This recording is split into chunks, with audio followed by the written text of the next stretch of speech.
Être une femme et vendre, ça demande un effort supplémentaire. Le leadership n'a pas de genre. Il y a beaucoup de femmes qui s'intéressent aux assurances. Il y a beaucoup de femmes dans le métier, mais je pense que quand on monte les échelles, on les perd en route. C'est ce qui est un peu dommage. Lorsqu'on se dit qu'on est une femme et qu'on ne peut pas, c'est là où on se met tout le frein. Si moi, je suis arrivée au poste de direction générale, c'est parce que c'est possible. Une société moderne ne peut pas vivre sans une couverture en assurance. C'est pas possible. Comment on fait pour vendre autrement les assurances? Merci de me donner l'occasion de parler de moi. C'est pas un exercice facile parce que quand on a un peu de pudeur, on a du mal à parler de soi. Je suis née dans une fratrie de 6 personnes. 5 filles, un garçon. Ça plante déjà le décor. Et j'ai grandi avec la notion, peut-être que je suis une fille, mais avec la notion que je suis une personne. Une personne à qui on doit le respect. Que je sois fille ou que je sois garçon, je suis une personne. Et on m'a appris que je dois respecter les autres et que les autres doivent me respecter. On m'a appris aussi que je dois travailler pour gagner ma vie. On m'a appris aussi que je dois me battre, que je dois persévérer. On m'a appris à rêver grand. Donc, c'est mon parcours de vie. Mais maintenant, mon parcours académique, puisque souvent, c'est ce qui intéresse quand on parle de milieu professionnel, et ce n'est pas toujours vrai, parce que les diplômes ne font pas toujours des leaders. J'ai fait mes études au Bénin jusqu'à la maîtrise. J'ai fait une maîtrise en droit des affaires au Bénin, à l'université de Calavi. Et j'ai eu l'opportunité, la Providence m'a bénie. J'ai eu l'opportunité d'aller poursuivre mes études de 3e cycle à Aix-en-Provence, l'université de droit d'Aix-Marseille, qui se trouve à Aix-en-Provence. J'étais partie, j'ai eu un parcours à partir de cet instant atypique. Vous allez être surpris. J'ai fait des études de droit canonique et d'histoire de l'Église. Et dans ce parcours, j'ai eu l'occasion, à la fac de droit, de découvrir le droit des transports maritimes et puis le droit des assurances. Donc, après la maîtrise, j'ai un diplôme, un DESS en droit des transports maritimes, un diplôme de l'Institut des assurances de la faculté de droit d'Aix-Marseille 3. Mais il faut que j'ajoute aussi quelque chose qui a construit la personne que je suis aujourd'hui. J'ai beaucoup milité dans mon église. Et ça a construit aussi la personne que je suis aujourd'hui. Très jeune, j'ai appartenu à un groupe de jeunes. Et très jeune, j'ai pris des responsabilités. Et ça forge, ça construit le leadership.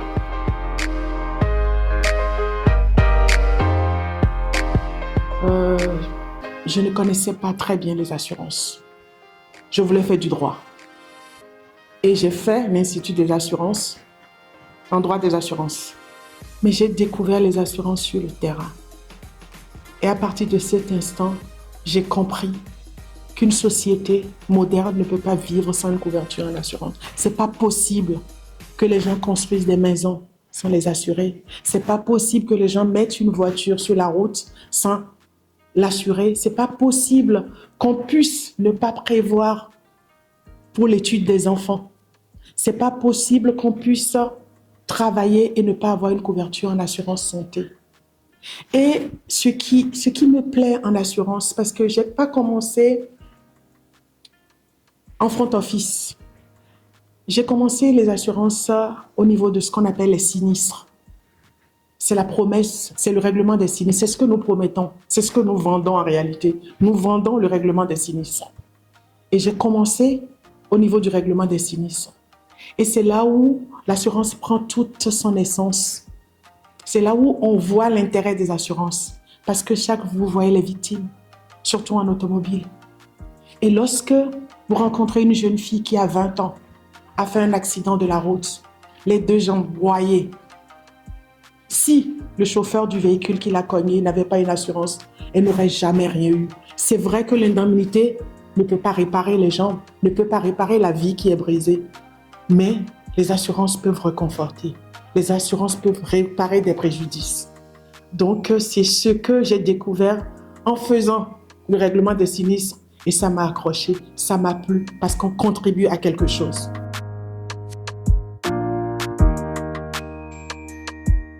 Mon parcours professionnel aussi est atypique. Du back-office des sinistres, je me retrouve être directeur commercial parce que j'ai postulé, j'ai demandé à ce qu'on me mette et c'était atypique. Comment vous pouvez quitter le back-office pour faire du commercial? J'ai même pas fait des études de commerce ou de vente, mais j'ai vécu ça de façon, comme toute chose, que je vis avec beaucoup de passion. J'ai vécu ça très agréablement parce que ça m'a fait faire un virage à 360 degrés. Le commercial, vendre, être une femme et vendre, ça demande un effort supplémentaire. C'est-à-dire que quand vous êtes une femme et que vous allez vendre, la première chose qu'on voit qui vient, c'est la femme. Et si vous avez cette posture de femme, vous allez sortir du cadre de la vente.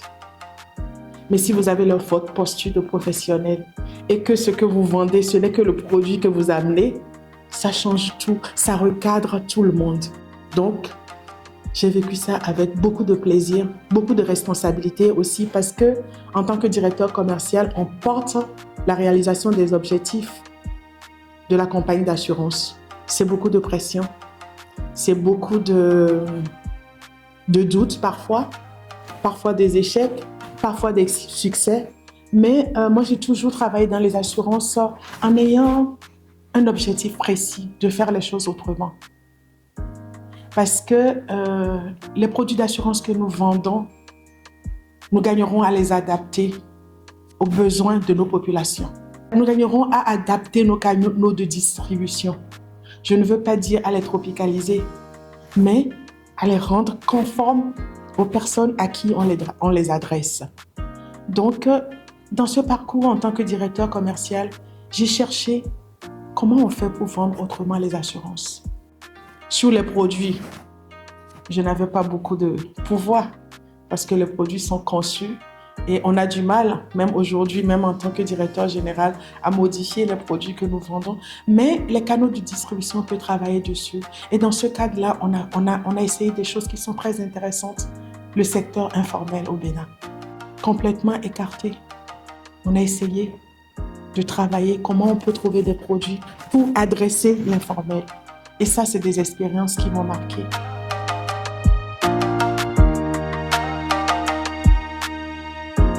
Le secteur des assurances au Bénin se porte bien, mais il pourrait se porter mieux. On a une progression lorsqu'on parle de chiffre d'affaires. 2023, globalement, le marché a fait 111 milliards. 2024, 103 milliards. Et les chiffres provisoires de 2025 donnent 117 milliards. Donc, on voit que ça progresse. Mais je pense qu'on peut faire mieux parce qu'on a encore beaucoup de défis. Et le défi le plus important qui me vient à l'esprit, c'est recréer la confiance entre nous et la population. On fait un métier qui n'est pas très connu et c'est un peu de notre faute parce que nous ne communiquons peut-être pas assez, nous ne sensibilisons peut-être pas assez. Donc, on gagnerait à rétablir, renforcer la communication, la confiance entre les populations et nous. On gagnerait aussi, je l'ai dit tantôt, à mieux comprendre les besoins de nos populations et à adapter nos produits. On gagnerait beaucoup à le faire. Et puis, on gagnerait aussi à diversifier les canaux de distribution pour les adapter toujours à nos populations. Et aujourd'hui, on parle beaucoup de digitalisation. Je veux dire que moi, aujourd'hui, à FG, nous sommes la compagnie qui s'est le plus affirmée en termes de digitalisation.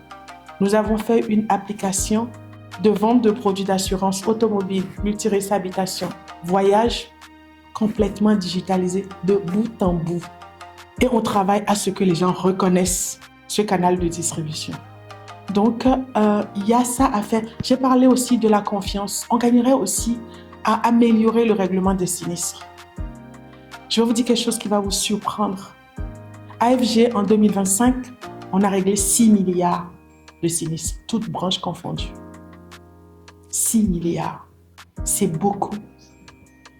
Mais On ne va pas dire qu'on a atteint un objectif parce que nous devons travailler sur les processus, à améliorer la cadence de règlement. Donc, c'est des défis que nous avons dans le secteur, mais c'est un secteur qui se porte bien. C'est un secteur qui est important pour l'économie béninoise.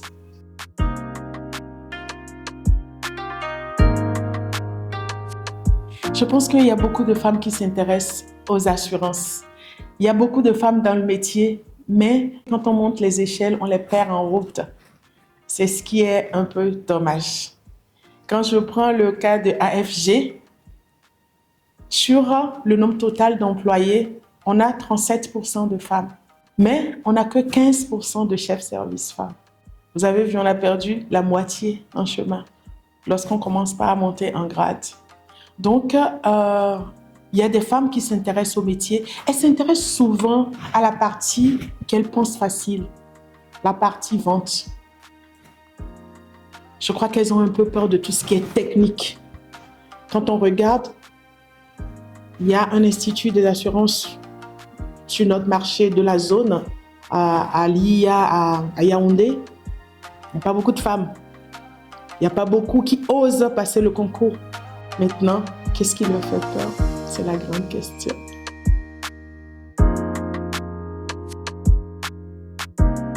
Ce que je fais, c'est ce que je fais tous les jours, c'est de leur montrer que c'est possible.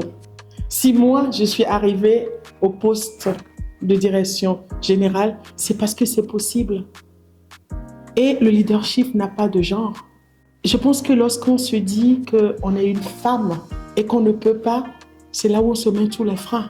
Je l'ai dit, chez moi, on m'a appris à être une personne à qui on doit le respect, une personne qui peut réaliser ses rêves, une personne qui doit travailler pour réaliser ses rêves. Il faut dire aussi que moi, j'appartiens à un groupe qui croit aux femmes.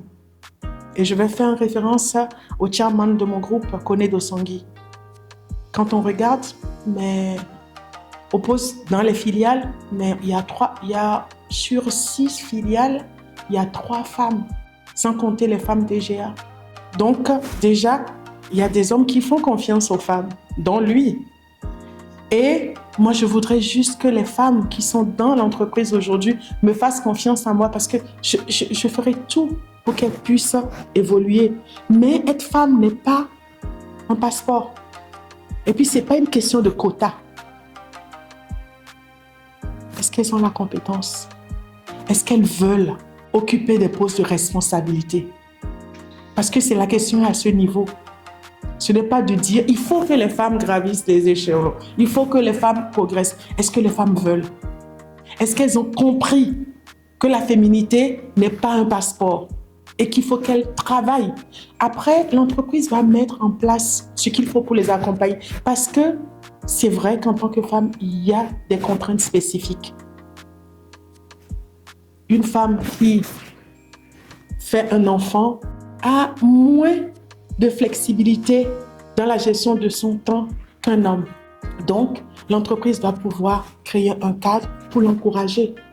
Et je peux vous donner un exemple d'une jeune dame avec qui on a commencé en 2017 à AFG. Elle a fait ses 4 enfants ici. Elle a consolidé son poste. Elle est même allée faire des études complémentaires. Donc, on va créer le cadre, on va accompagner. Et c'est ce qu'on fait tous les jours. Mais le message, c'est que, est-ce qu'elles veulent?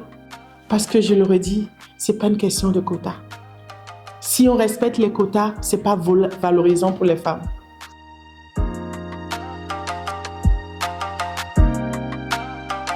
Moi, le seul mot que j'ai retenu, c'est action. Action, parce que il ne faudrait pas que nous rentrions dans un féminisme de combat. C'est-à-dire, est-ce que j'estime que je suis une personne à part entière qui mérite respect? Est-ce que je me donne les moyens pour réaliser mes rêves? Est-ce que je me bats pour réaliser mes rêves? Après, comme les hommes, mais il y aura des obstacles sur le chemin. Mais est-ce que je m'aguerris? Est-ce que je me donne les outils pour me faire mon chemin? Donc, c'est l'action. L'action, c'est déjà intrinsèque. Et après, évidemment, il y a l'action au niveau de la société. Parce que toutes les fois, il y aura des discriminations. Il faut combattre ça.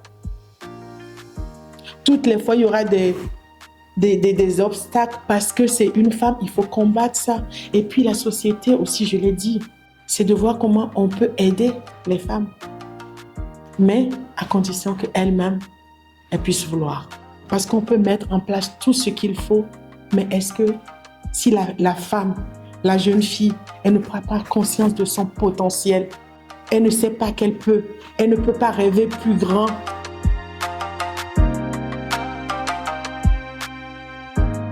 Je pense que les progrès sont visibles. Les progrès sont visibles. Il y a quelque chose qui m'a frappée en préparant cette interview. On parle sur les médias d'une plateforme qui est créée pour recenser les femmes. Mais on précise qu'elles doivent avoir une compétence. Et ça, c'est important. Je pense que de pouvoir donner cette possibilité aux femmes qui ont une compétence, de se faire inscrire pour pouvoir être appelées lorsqu'il y a des postes disponibles, pour moi, c'est important. C'est important parce que parfois, il y en a qui ont la compétence, mais qui ne savent pas par quel chemin passer pour se faire remarquer. Donc, déjà, de créer une plateforme de ce genre, c'est important. Et quand on regarde aussi, que ce soit dans la vie politique, on voit pas mal de femmes au gouvernement aujourd'hui. Et pas des moindres. En termes de quotas, c'est pas encore ça. Mais comme je dis, les quotas ne sont pas très flatteurs. Mais je pense qu'on avance. On avance et puis ces femmes donneront l'exemple. Et nous aussi, on va travailler à donner l'exemple, à parler de nos vies. Parce que qu'est-ce qui fait peur aux femmes aussi? Comment concilier la vie familiale et la vie professionnelle, la vie des engagements? Ça fait partie des freins. Mais si on peut donner l'exemple, on peut rassurer certaines, mais peut-être que ça servira à quelque chose.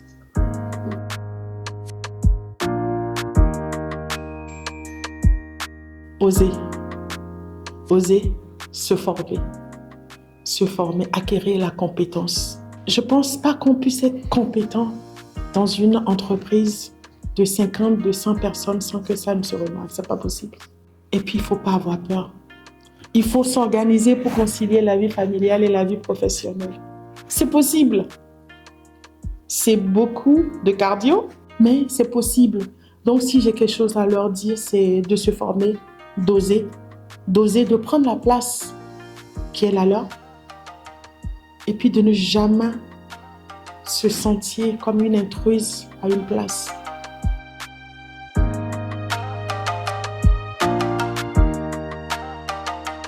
Je pense qu'il ne faut pas trop se regarder dans le miroir en se disant qu'on est une femme. On est une personne avec toutes les capacités, toutes les aptitudes. Et lorsqu'on se donne les moyens, on peut arriver à tout. Il faut rêver grand, se donner les moyens, persévérer et construire sa vie.